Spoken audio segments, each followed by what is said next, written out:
Hello and welcome है आप सभी का मेरे चैनल टेक्सार गेमर पर एक बार फिर से। और आज की इस वीडियो में हम बात करने वाले हैं कि क्यों आपको अपना एक खुद का पीसी बिल्ड करना चाहिए, चाहे वो गेमिंग पीसी हो चाहे वो वीडियो एडिटिंग पीसी हो। क्यों आपको एक प्री बिल्ड पीसी को अवॉइड करना चाहिए और अपना खुद का गेमिंग पीसी या वीडियो एडिटिंग पीसी बिल्ड करना चाहिए। तो चलिए बिना किसी देरी की इस वीडियो करते हैं स्टार्ट।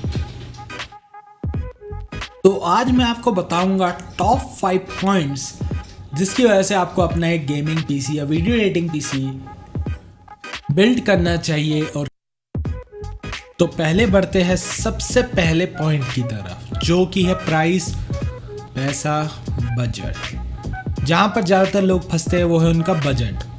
अब मान लो आपको एक गेमिंग पीसी खरीदना है और आप उसको बाज़ार से या ऑनलाइन चेक करते हो किसी भी branded pre build gaming PC को, और बाय चांस वो आपको कॉस्ट कर रहा है अराउंड 1 लाख रुपीज़।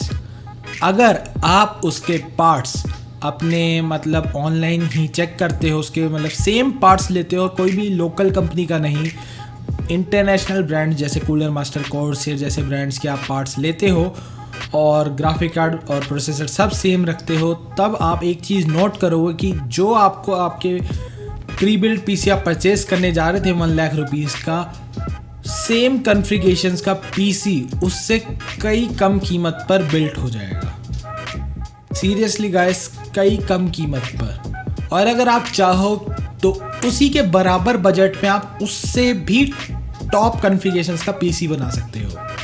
तो इसका मतलब है कि बजट में आप बस देखना कि आपको क्या चाहिए। आपको गेमिंग पीसी चाहिए तो आप एक अच्छा ग्राफिक कार्ड लगा सकते हो, सीपीयू थोड़ा कम रख सकते हो। वीडियो एडिटिंग पीसी चाहिए तो कम ग्राफिक कार्ड लगाओ, सीपीयू बहुत ज़्यादा पावरफुल लगा लो।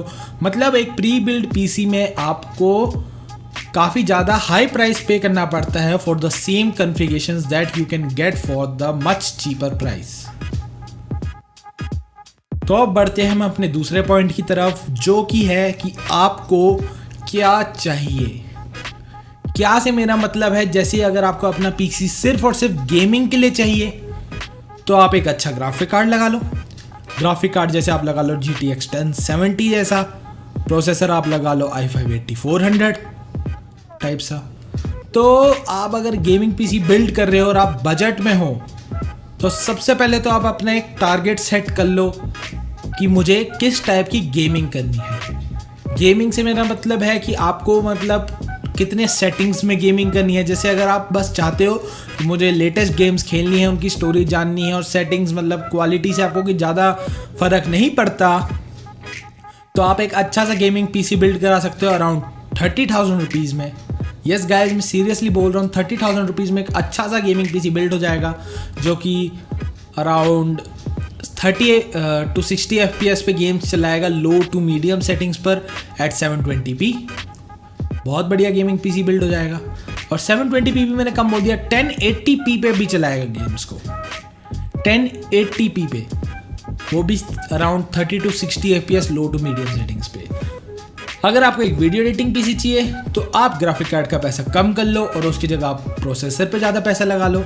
i7 ले लो, अनलॉक्ड प्रोसेसर ले लो, कितनी GB रैम चाहिए आप वो सब चूज़ कर सकते हो। आप अपने नीड्स के हिसाब से अपने पार्ट्स को सिलेक्ट कर सकते हो और अपने पीसी के बजट को मॉडिफाई कर सकते हो कि मुझे ज़्यादा पैसा ग्राफिक कार्ड पे लगाना है, CPU पे लगाना है, या फिर कहीं पर भी आप अपने सिस्टम में जो भी चीज़ आपको एक्स्ट्रा चाहिए आप वो लगा सकते हो। तीसरा और जो बहुत इम्पॉर्टेंट पॉइंट है वो आता है कि अपग्रेडिंग, फ्यूचर अपग्रेडिंग।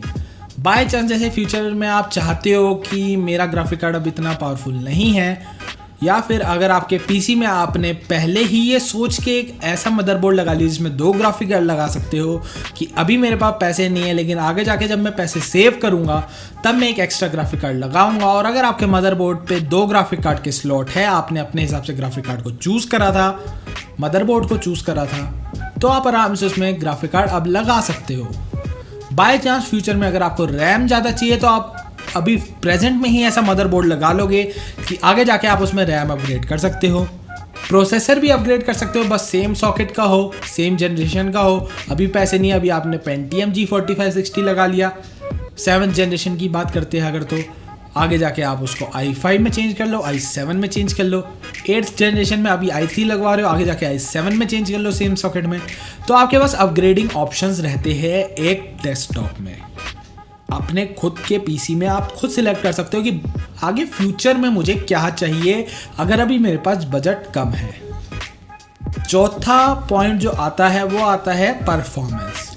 परफॉर्मेंस से मेरा मतलब है जैसे अगर आप बाहर मार्केट में जाते हो एक गेमिंग लैपटॉप लेने के लिए कि हाँ मुझे गेमिंग करनी है, तो आप एक लैपटॉप ले लो।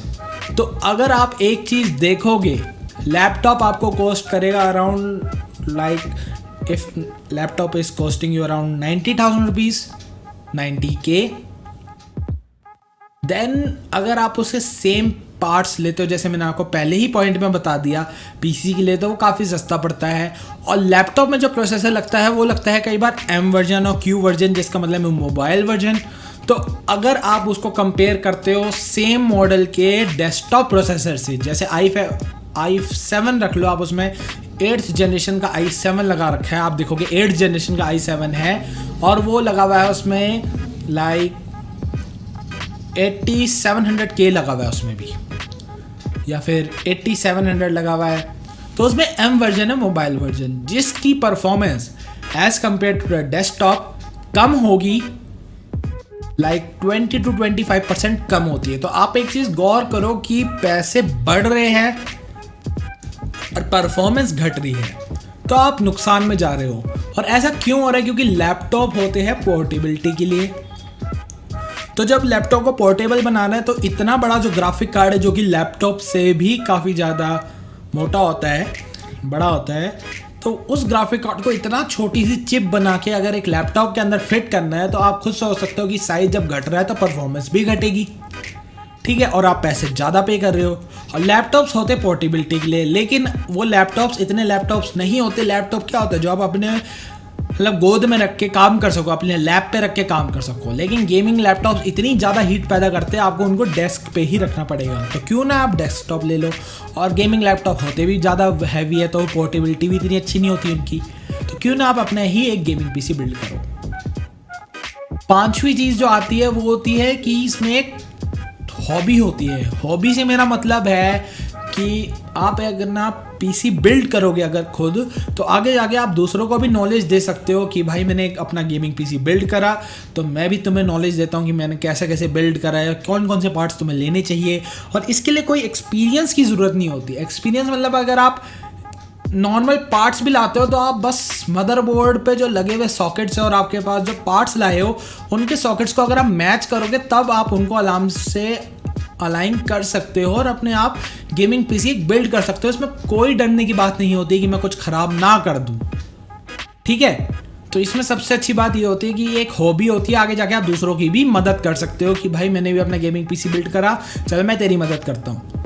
तो काफ़ी अच्छी चीज़ है गेमिंग पीसी खुद बिल्ड करना। और आजकल के टाइम में 2018 में तो अपना गेमिंग पीसी बिल्ड करना एक बहुत ही अच्छी बात है, क्योंकि काफ़ी अच्छे अच्छे प्रोसेसर्स और ग्राफिक कार्ड्स आने लग गए हैं कम बजट में, जो कि अच्छी हाई फाई गेमिंग कराते हैं, हाई फाई वीडियो एडिटिंग कराते हैं। तो काफ़ी अच्छी बात है ये। तो आजकल तो आपको अपना ही एक गेमिंग पीसी या फिर वीडियो एडिटिंग पीसी बिल्ड करने का सोचना चाहिए, rather than buying a pre build PC. तो बस आज की वीडियो में मैंने यही कन्फ्यूजन दूर करनी थी आपकी, और आपको कुछ मेन 5 पॉइंट्स बताने थे जिसकी वजह से आपको अपना एक खुद का पीसी बिल्ड करना चाहिए। तो मुझे आशा है कि आप सबको ये वीडियो पसंद आई होगी। अगर यदि आपको ये वीडियो पसंद आई और हेल्पफुल है तो मेरी इस वीडियो को लाइक कर देना, शेयर कर देना और चैनल को सब्सक्राइब करना मत भूलना, क्योंकि मैं आपके लिए ऐसी ही फ्रेश एंड नॉलेज भरी वीडियोस लाता रहूँगा। साथ में नोटिफिकेशन बेल को भी दबा दीजिएगा, जो सब्सक्राइब करने के बाद सब्सक्राइब बटन के साइड में आता है, ताकि आने वाली वीडियोस की जानकारी आप तक आती रहे। और यदि आपका कोई क्वेश्चन है या फिर कोई सजेशन है तो आप उसको कमेंट बॉक्स में ज़रूर पूछिएगा मेरे से, या फिर मुझे बताइएगा कोई सजेशन है। अगर आपको कोई नेक्स्ट वीडियो, फ्रेश वीडियो जिस टॉपिक पे चाहिए आप बता सकते हो। तो मिलते हैं नेक्स्ट वीडियो में, तब तक के लिए बाय।